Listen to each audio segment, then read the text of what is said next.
evening, everyone. You know, I came out early in the morning so that I could do my motivational video, and I hooked everything up on the selfie stick, getting ready to deliver to the people, and then, plow, dead smack on the concrete, there lies my phone, and all of the screen had this terrible crack across it. So, I didn't fret about it. I picked up my phone and took it to the nearest iPhone repair shop.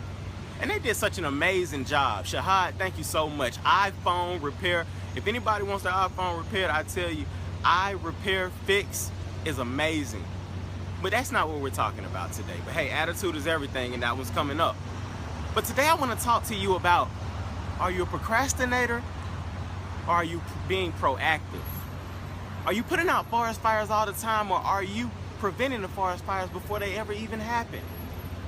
You know, it's something to be said about coming under fire, and we can sometimes take coming under fire as being a very overwhelming experience, but coming under fire has been symbolic for producing greatness so many times in life. For instance, when you burn gold and it goes through fire, it becomes that much more finer.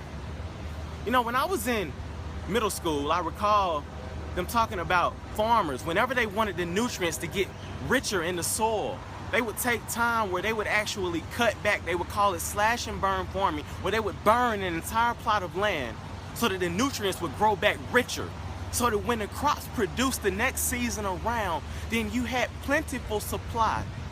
And in turn, you had something that produced what was tenfold what you would have got had you never done the slash and burn farming. You know, fire is something that has been indicative of producing greatness. So anybody out there who's under fire, has anybody ever been under fire before? Absolutely.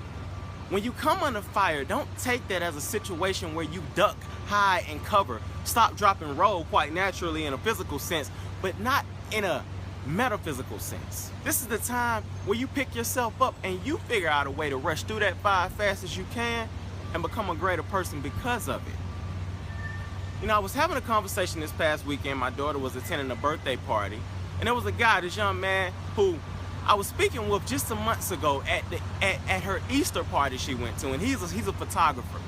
And I remember I was asking him, are you full-time with your photography? And he was like, no, not yet, but I want to.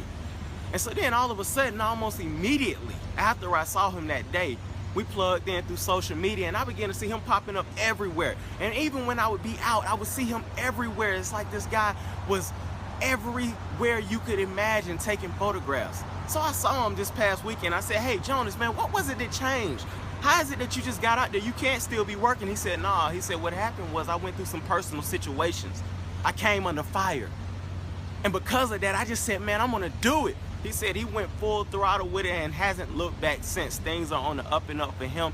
Hey, much success to you, Jonas.